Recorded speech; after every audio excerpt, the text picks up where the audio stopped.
بسم اللہ الرحمن الرحیم۔ چنگیز خان کو زندگی میں 2 بڑی جنگوں اور 7 چھوٹی جھڑپوں میں شکست ہوئی۔ ہر بار مد مقابل ایک ہی تھا، سلطان جلال الدین خوارزم شاہ۔ چنگیز خان نے صرف ایک ہی دشمن کو بہادری پر خراج تحسین پیش کیا تھا، وہ جلال الدین تھا۔ نور الدین قرلاق نے درست کہا تھا، سلطان جلال الدین مسلم دنیا کا فدیہ تھا۔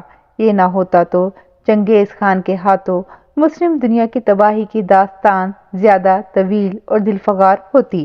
اس کا باپ چنگیز سے مقابلے کے لیے اس کا مشورہ مان لیتا تو شاید دنیا کی تاریخ مختلف ہوتی۔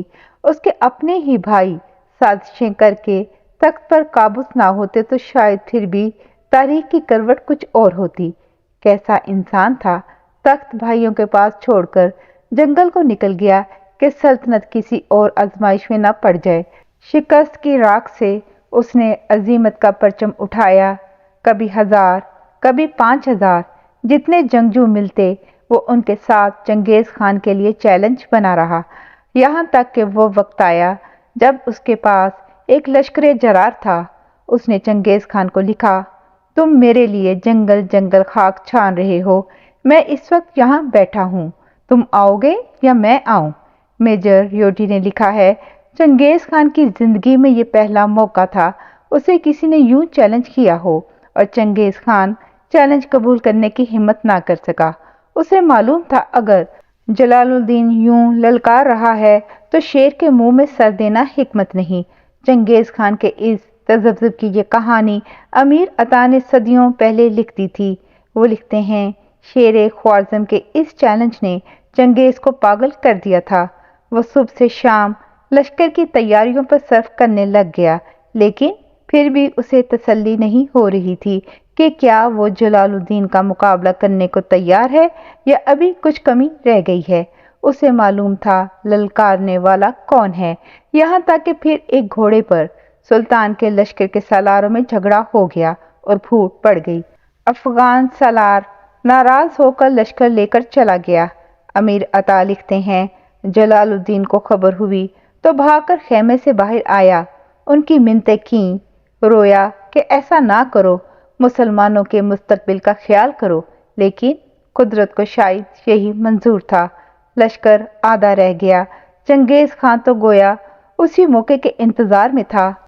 تاریخ میں ہے، آخری بڑی لڑائی دریائے سندھ کے کنارے ہوئی، جب سازشوں اور داخلی جھگڑوں سے نڈھال سلطان جلال الدین 30,000 پناہ گزینوں، 3,000 گھڑ سواروں اور 500 کے قریب محافظوں کے ساتھ ہندوستان جا رہا تھا کہ چنگیز خان 2 لاکھ کے لشکر کے ساتھ آن پہنچا۔ 3,000 گھڑ سواروں کا مقابلہ 50,000 گھڑ سواروں سے تھا۔ گلوبل کرنالوجسٹ آف کانفلکٹ کے مصنف نے لکھا کہ جلال الدین یوں لڑا کہ چنگیز خان حیران رہ گیا۔ اس نے چنگیز کے لشکر کو ادھیڑا اور اس کے مرکز تک جا پہنچا۔ پھر 70,000 کی مزید کمک چنگیز کو آن پہنچی۔ زخموں سے نڈھال سلطان گھیرے میں آ گیا تو چنگیز نے حکم دیا اسے زندہ گرفتار کر کے پیش کیا جائے۔ سلطان کے سامنے چنگیز تھا اور پیچھے دریائے سندھ۔ اس نے گرفتاری دینے کی بجائے پہاڑ سے گھوڑا دریا میں ڈال دیا۔ یہ نسیم حجازی کی نہیں، میجر یوٹی کی روایت ہے کہ چنگیز خان کو اس کے تعاقب میں گھوڑا دریا میں ڈالنے کی ہمت نہ ہو سکی۔ وہ حیران کھڑا زخمی سلطان کو دیکھتا رہا، اسے یقین نہیں آ رہا تھا کوئی یوں بھی کر سکتا ہے۔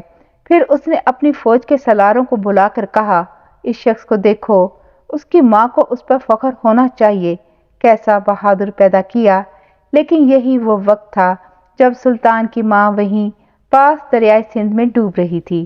یہ واقعہ ازبک، فارسی اور ترک لوک داستانوں کا حصہ ہے اور اس کی منظر کشی بھی کی گئی ہے۔ یہ مقام پاکستان میں ہے اور گھوڑا ترک کے نام سے مشہور ہے۔ لوگ دیکھتے ہیں اور یقین نہیں کرتے کہ کوئی یہاں پہاڑ سے سیدھا نیچے دریا میں گھوڑا کیسے ڈال سکتا ہے۔ جزاک اللہ خیر۔